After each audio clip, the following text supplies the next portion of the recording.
নমস্কার বন্ধুরা, আমি অনুরাধা এই সপ্তাহের মনের মধ্যে বাংলার ভিডিও নিয়ে তোমাদের কাছে চলে এসেছি। আমরা পান্তাবুড়ি গল্পটা আলোচনা করছিলাম। তোমাদের নিশ্চয়ই মনে আছে, এই যে বইটা ছিল যোগীন্দ্রনাথ সরকারের লেখা, ছোটদের একটা ভীষণ ভালো, ভীষণ মজার এবং ভীষণ পপুলার একটা বাংলা গল্প।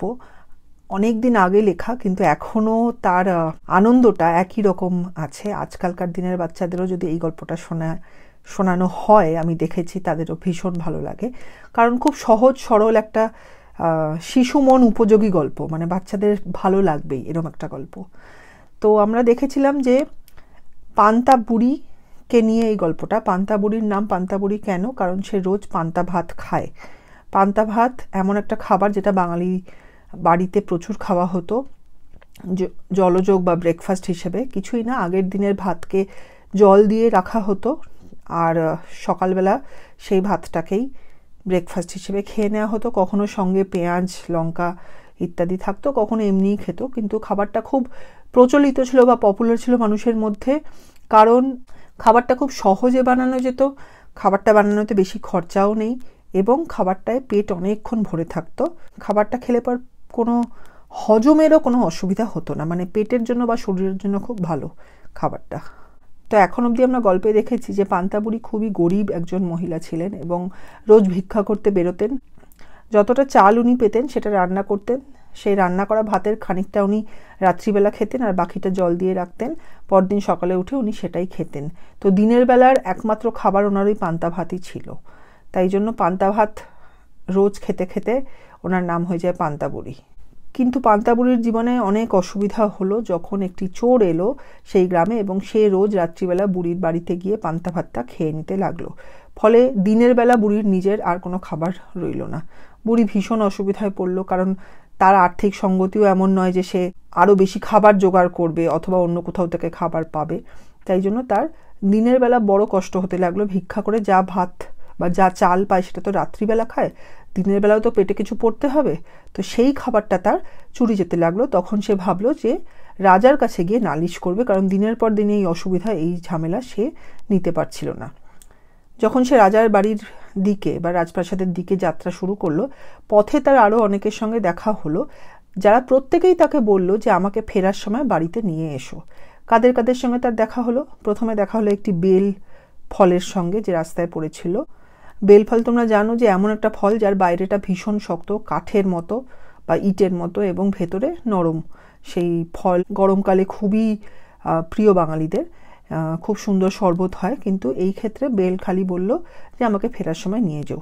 এরপরে বুড়ির সঙ্গে দেখা হলো এক শিঙি মাছের, এমন একটা মাছ যেটাতে অনেক কাঁটা থাকে এবং সেই কাঁটা যদি ফোটে তখন ভীষণই কষ্ট হয় মানুষের। সেই শিঙি মাছও একই কথা বললো ফেরার সময় নিয়ে যেতে। এরপর দেখা হলো একটি ছুঁচ বা সূচের সঙ্গে, সেও একই কথা বলল। তারপর দেখা হলো একটি ছুরির সঙ্গে এবং শেষে দেখা হলো রাজপ্রাসাদের একদম কাছাকাছি এসে দেখা হলো একটি কুমিরের সঙ্গে। এরা সবাই, সেই ছুঁচ, কুমির, ছুরি, বেল, শিঙি মাছ, সবাই বলল ফেরার সময় আমায় নিয়ে যেতে। প্রথমে বুড়ি ওদের সঙ্গে ভালোভাবে কথা বলছিল, কিন্তু পরে দেখছিল তার দেরি হয়ে যাচ্ছে, কাজের কাজ কিছুই হচ্ছে না, তাই একটু রেগে যাচ্ছিল। কিন্তু তবুও সে সবাইকে আশ্বাস দিল যে হ্যাঁ আমি দেখব, ফেরার সময় নিয়ে যাব তোমাদের। এরপরে কি হলো, এখান থেকে আমরা আজকে গল্প শুরু করব। এই যে সুন্দর ছবিওয়ালা বইটা তোমাদের গত সপ্তাহেও দেখিয়েছিলাম। এইবার আমরা এখন অবধি দেখেছি যে এই 5 জনের সঙ্গে দেখা হওয়ার পর বুড়ি অবশেষে রাজপ্রাসাদে পৌঁছালো। এই যে সে রাজপ্রাসাদে পৌঁছেছে, এটা দেখতে পাচ্ছ যে রাজপ্রাসাদের যে দারোয়ান বা পাহারাদার, সে কি বলছে। এরপর বুড়ি যখন রাজবাড়িতে পৌঁছলো তখন বেলা প্রায় শেষ হয়েছে। সেদিন রাজা গিয়েছিলেন শিকারে, কাজেই বুড়ির আর নালিশ করা হলো না। তাই আমরা দেখলাম যে বুড়ি যে এত দূর হেঁটে এলো, এতটা সময় লাগিয়ে, তার লাভ কোনো মতেই হতো না, কারণ সেই দিন রাজামশাই শিকার করতে গিয়েছিলেন। তাই বুড়ির সেই দিন আর রাজামশাইয়ের সঙ্গে দেখা হলো না। নিরাশ হয়েই তাকে ফিরে যেতে হলো, নালিশ করা হলো না। এরপরে কি হলো, এই যে ফিরবার পথে সে সেই কুমির, ছুরি, সূচ, শিঙি মাছ ও বেল নিয়ে এলো। যারা যারা তাকে বলেছিল সঙ্গে নিয়ে যাওয়ার কথা, তাই সবাইকেই সে সঙ্গে নিল। শিঙি মাছ বলল আমায় পান্তার হাঁড়িতে রাখো। এই যে এটা হচ্ছে হাঁড়ি, এই হাঁড়িতে করে ভাত রান্না হয় সাধারণত বাঙালি বাড়িতে। তো সেই হাঁড়িতেই জল দিয়ে বাকি ভাতটা বুড়ি রেখে দিত পান্তা ভাত বানানোর জন্য, পরদিন সেখান থেকেই সে খাবার নিয়ে খেত। তো শিঙি মাছ বললো আমাকে ওই হাঁড়ির ভেতরেই রেখে দাও। প্রথমে শিঙি মাছকে তাহলে একটা জায়গা মতো রাখা হলো। এরপরে বেল, বেল বললো আমায় আগুনের ভেতর রাখো। এই যে এটা হচ্ছে উনুন, তোমরা দেখতে পাচ্ছ, উনুন মানে মাটির যে গ্যাস বা স্টোভ যেখানে রান্না করা হয়। বা গ্রাম দেশে তো তখন খুব একটা গ্যাসের চল ছিল না, মানে ইলেকট্রিক কিছু তো ব্যবহার করা খুব একটা যেত না, তাই এই ধরনের স্টোভ বা এটা মাটির উনুন, তখনকার দিনে এই সবেই রান্না হতো। এবং সেই উনুনের ভেতরে একটুখানি আগুন সবসময় রেখে দেওয়া হতো, মানে কয়লা জ্বালিয়ে, যাতে একেবারে উনুনটা বন্ধ না হয়ে যায়, কারণ একবার বন্ধ হয়ে গেলে আবার জ্বালানোটা খুব মুশকিল। তাই খুব অল্প করে হলেও সামান্য একটা দুটো কয়লা বা জ্বালানির মধ্যে আগুন দেওয়া হতো, এবং সেই আগুনটা উনুনটাকে মোটামুটি গরম রাখতো, খানিকটা আগুনও থাকতো। বেল বলল আমাকে সেই উনুনের মধ্যে, ওই আগুনের মধ্যে গুজে রেখে দাও। দুজনকে রাখা হলো। এরপরে কি হলো, সূচ, সূচ বলল আমায় দেওয়ালে পুঁতে রাখো। এই যে দেওয়াল, এটা দেখছো, এটা মাটির দেওয়াল বা বেড়ার দেওয়াল, মানে বাঁশের পাতা দিয়ে বা বাঁশের শুকনো ডাল দিয়ে ইত্যাদি দিয়ে এই বেড়াগুলো বানানো হয়। গ্রাম দেশে এটা আবার ভীষণ মানে প্রচলিত, মাটির বা এই ধরনের বেড়া দিয়ে, মানে সিমেন্টের বা পাকা বাড়ি খুব যে হয় তা নয়। এবং যেই সময় গল্প লেখা হয়েছে তখন হয়তো আরোই হতো না। তো সেইখানে একটা সূচকে গুজে রাখা খুবই সহজ। তো সূচ বললো আমাকে দেওয়ালে গুজে বা পুঁতে রেখে দাও, ফিট করে রেখে দাও। তারপরে এলো ছুরি, ছুরি বলল আমায় উঠোনের ঘাসে গুজে রাখো। উঠোন মানে এই যে দেখছো বাড়ির সামনেটা, তার সামনে একটুখানি খোলা জায়গা আছে যেখানে অনেকে সবজি টবজি বা কোনো ফুল ফলের গাছ লাগায়, বা বাচ্চা, বাড়িতে বাচ্চা থাকলে তারা এইসব জায়গায় খেলে। তো প্রতিটা বাড়ির সামনে একটুখানি ছোট্ট খোলা জায়গা থাকতো আর কি, গ্রাম বাংলায় এখনও নিশ্চয়ই থাকে। তো সেইটাকে উঠোন বলা হয়। বুড়ির ক্ষেত্রে সেই জায়গায় ঘাস ভরা ছিল। ছুরি বললো আমাকে সেই ঘাসের মধ্যে গুজে রেখে দাও, মাটিতেই রাখো কিন্তু ঘাসের মধ্যে লুকিয়ে। শেষে কুমির, কুমির কি বললো আমায় ঘাটে বেঁধে রাখো। বুড়ির বাড়ির কাছেই যে পুকুরটা ছিল তার ঘাট, ঘাট মানে যেখান থেকে পুকুরের জলের মধ্যে মানুষ নামে, কখনো সাঁতার কাটতে, কখনো চান করতে, কখনো বাসন মাজতে, কখনো কাপড় কাচতে। গ্রাম বাংলায় পুকুর তো এভাবেই ব্যবহার হতো। তো সেই পুকুরের যে ঘাট, যেখানে আস্তে আস্তে সিঁড়ি দিয়ে দিয়ে মানুষ নামে, সেই ঘাটের কাছে কুমির বললো আমাকে বেঁধে রেখে দাও। এই হলো সবাইকে রাখা। শেষে কি হলো, এইখানে দেখছি লেখা আছে যার যেমন ইচ্ছে তাকে সেইভাবে রেখে বুড়ি রাতে ঘুমিয়েছে, এমন সময় চোর এসে উপস্থিত। তো ওই পাঁচজনকে নিজেদের ইচ্ছে মতো জায়গায় বুড়ি ঠিক মতো রেখে দিল, কারণ রাজার সঙ্গে তো তার আর দেখা হয়নি, তা সে জানে তাকে আবার আরেকদিন যেতে হবে। কিন্তু এদের যেহেতু বলেছিল ফেরার সময় নিয়ে আসবে, সঙ্গে নিয়েও আসলো। এবং যে যেখানে বলল, মানে বেল বলল আমাকে উনুনের মধ্যে রাখতে, সেখানে রাখলো। ছুরি বলল আমাকে মাটিতে, মানে উঠোনের ঘাসে গুজে রাখতে, সেখানে রাখলো। শিঙি মাছ বলল আমাকে পান্তার হাঁড়িতে রাখতে, সেটা করলো। সূচ বলল দেওয়ালে পুঁতে রাখতে, তাও করলো। এবং কুমির শেষে বলল নদীর বা পুকুরের ঘাটে তাকে বেঁধে রাখতে, সেটা করলো। সব কাজ শেষ করে অবশেষে বুড়ি রাত্রে ঘুমালো। যখন ঘুমালো তখন এই চোর এলো। এবার চোর আসার পরে কি হলো, চোর কি আবার পান্তা খেলো? চোর কি আবার বুড়ির খাবারের মানে দফা রফা যেটা করা একদম শেষ করে গেল, নাকি অন্য কিছু হলো? পরদিন কি বুড়ি আবার রাজার কাছে গেল, নাকি এই যে যারা যে যেখানে আছে তারা কিছু করলো?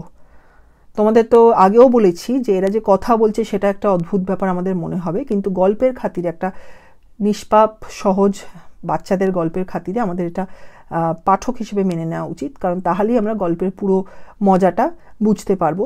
এবং এর পরের ভাগে তোমরা শেষে দেখবে যে এই যে জিনিসগুলোকে বা ফল বা মাছ, কুমির, ছুরি, সূচ, এদের যে আমরা মেনে নিয়েছিলাম একটা চরিত্র হিসেবে এই গল্পে, তখন বুঝতে পারবে যে শেষ ভাগটায়, গল্পের শেষ ভাগটায়, যে ওরা কি করে গল্পের প্রয়োজনে কীরকম মানে খুব জরুরি চরিত্র হয়ে উঠছে। এবং তখনই তোমরা মেনে যে নিয়েছো সেটার কারণটা বুঝতে পারবে, যে এরাও গল্পের জন্য সমানভাবে জরুরি। তখন তোমরা বুঝতে পারবে। আগামী সপ্তাহে আপাতত আমি বাংলাটা পড়া শেষ করছি, ইংলিশটা শুরু করছি। Hello everyone, hope you all are doing good. Today we'll continue with the fantastic story Pantaburi. If you remember, this was the cover of the book. This is written by author Jogindranath Sarkar. If you remember, Panta, which is short for Panta Bhat or Panta rice, is Rice kept steeped in water overnight, and it is a wonderful option for breakfast, often consumed in Bengali households. It is really popular. Why? Because it is affordable, it is easy to make, it is good for the stomach and keeps one full for quite long. And it was consumed daily by the Buri or the old woman character of this story, which gave her the name Pantaburi, meaning the Buri or the old woman who consumed Panta daily. Now when the thief arrives, the next character of the story arrives and starts stealing her daytime's food daily. Panta is something which she would have in the day, because the rice which she would obtain by begging during the day, she would cook it at night. She would have the fresh rice at night for her dinner and keep the rest of the rice. She would not finish the entire rice, the cooked rice. She would have half of it, and the rest she would keep it soaked in water for the night, and that would make it into Panta rice or Panta bhat, and that would be her daytime's food or daytime's meal.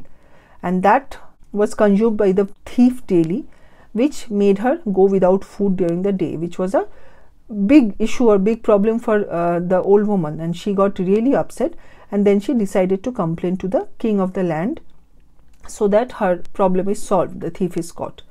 During her journey to the king's palace, she meets several characters on her way, namely the wood apple, the shingy fish, the needle, the knife, and the crocodile.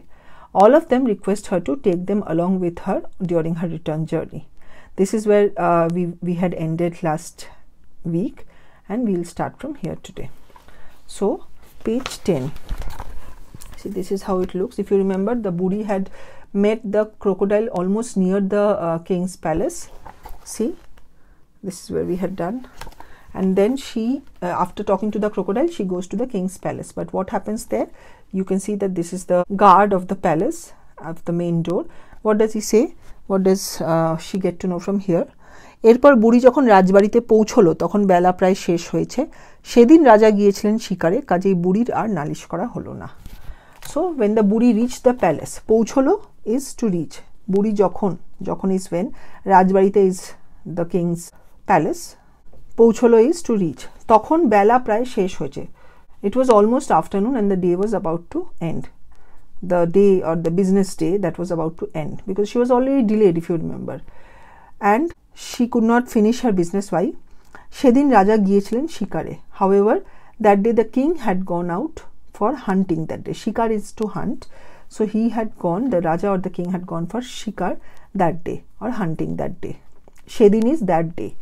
Kajei বুড়ির আর নালিশ করা হলো না. Kajei is therefore the Buri could not complain. নালিশ করা হলো না. Complaint did not happen by the Buri. So the day ended without fulfilling her purpose of visiting the king's palace so far away from her house. So she probably thought that she has to come another day. But what happens next? This is page 11. ফিরবার পথে শেষে কুমির, ছুরি, সূচ, শিঙি মাছ ও bell নিয়ে এলো।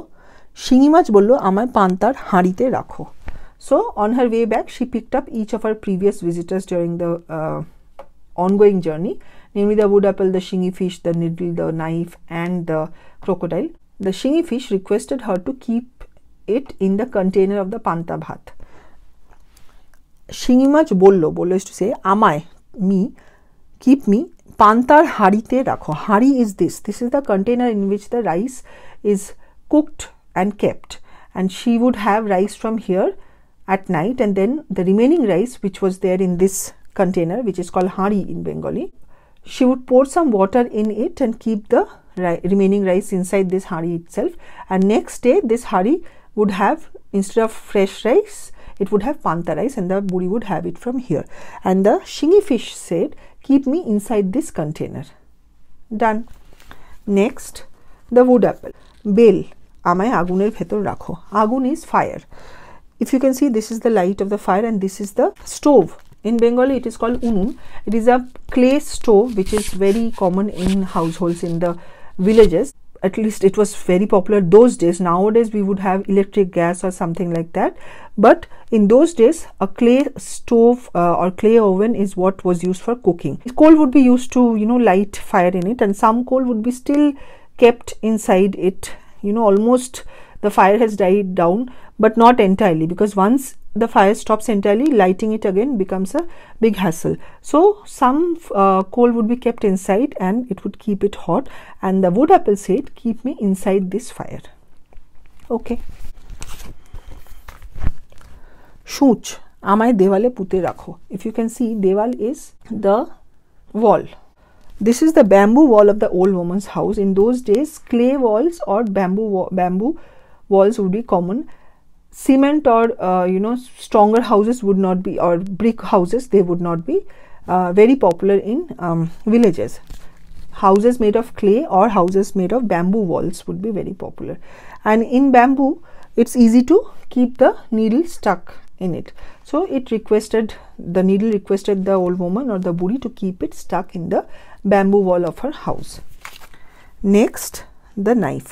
Churi. আমায় উঠোনের ঘাসে গুজে রাখো. উঠোন is the area which is in front of the main house. You can say a front yard kind of a thing. Some people would grow vegetables here. Some people would have kids play around this place. So it's a small area in front of the main house or the main rooms of the house, and it would be a open space, usually used for different, sometimes to greet people, sometimes for kids to play, sometimes to grow vegetables and flowers and fruits, etc. For the buri, this area had only grass. She didn't use the uthon or the front yard used for any other purpose. So the knife said, keep me on the ground and fit me in the grass, or rather keep me stuck or hidden in the grass of the front yard. Finally, the crocodile. Kumir, আমায় ঘাটে বেঁধে রাখো. If you can see, this is a small pond, and this was near the Buri's house, and this is the ghat. Ghat is a place where the people using the pond, they use it for different purposes, sometimes to wash utensils, sometimes to wash clothes, sometimes to take a bath, sometimes to take drinking water, whatever. So everything is done as the people descend down into the water of the pond. This structure is used. It has stairs. If you can see, some people can just stand on these stairs and fulfill their purpose. So this is a ghat, and the crocodile said, keep me tied to this ghat. Okay. Bedhe rakho is to tie it down. Next page. যার যেমন ইচ্ছে তাকে সেইভাবে রেখে বুড়ি রাতে ঘুমিয়েছে, এমন সময় চোর এসে উপস্থিত. যার যেমন ইচ্ছে, যার is whoever's, যেমন is as per their, ইচ্ছে is wish. So whoever wished, wherever they wanted to be kept, সেইভাবে, তাকে সেইভাবে রেখে বুড়ি রাতে ঘুমিয়েছে. So the old woman kept them as per their wish, and then she went to sleep. ঘুমিয়েছে is to go to sleep. এমন সময় চোর এসে উপস্থিত. চোর is the thief. এসে উপস্থিত is arrived. So the old woman kept everyone as per their wish. So the needle was kept stuck in the wall, the knife was kept in the grass of the front yard, the crocodile was kept tied in the ghat or the landing place of the pond nearby, the shingi fish was kept in the hari or the container of the panta rice, and the wood apple was kept in the unun or the clay stove. And after she had kept everyone as per their wish, she went to sleep. That is when the thief had arrived. Chor eshe upasthit. The thief came in. Now what happened after this? For today we'll end our discussion here. Next week we'll see how this story proceeds. Does the thief get caught? Does he continue with his regular business, or does something else happen? Does the buri again go to the king and finish her complaint, or do these visitors who have come, they have a significant role to play? All that we will get to know in the next video. If you remember, I had told you in the last video that it might seem surprising to us that how do these non-human characters talk or have a role to play in the story. But that is what I had requested you to accept as readers of the story, as a simple children's story where everyone has a part to play. And when we do the last part of the story next week, we'll get to know how do these characters, these non-human characters, become significant, and that is what makes this story a great children's story. That is why it's so popular even today. It's magical, it's very child friendly, child logic friendly rather. That's why we should accept it as readers of the story and enjoy the story in its full flavor. As always, I have used the Samsat Students Bengali to English Dictionary. for the English part today. And towards the end, with what I always say, like, share, subscribe, comment. Keep Bangla in your hearts. Try to love the language, try to, get the flavor of the language, enjoy it. And I will see you all next week. Take care. তাহলে সবাই ভালো থাকবেন। আর শেষে যা বলি, like, share, subscribe, comment. মনের মধ্যে বাংলাকে সবসময় রাখবেন, বাংলা ভাষাকে আরও বেশি গভীরভাবে অনুভব করতে চেষ্টা করবেন এবং দেখবেন ভালো লাগবে। তাহলে এবার শেষ করি, শেষে যা বলি, লাইক, শেয়ার, সাবস্ক্রাইব, কমেন্ট। মনের মধ্যে বাংলাকে সবসময় দেখো, তাহলে বাংলা ভাষাটার আসল স্বাদ, আসল মজাটাকে আরও বেশিভাবে অনুভব করতে পারবে এবং ভীষণ আনন্দ পাবে। আগামী সপ্তাহে সবার সঙ্গে দেখা হবে আবার। সবাই ভালো থেকো। টাটা।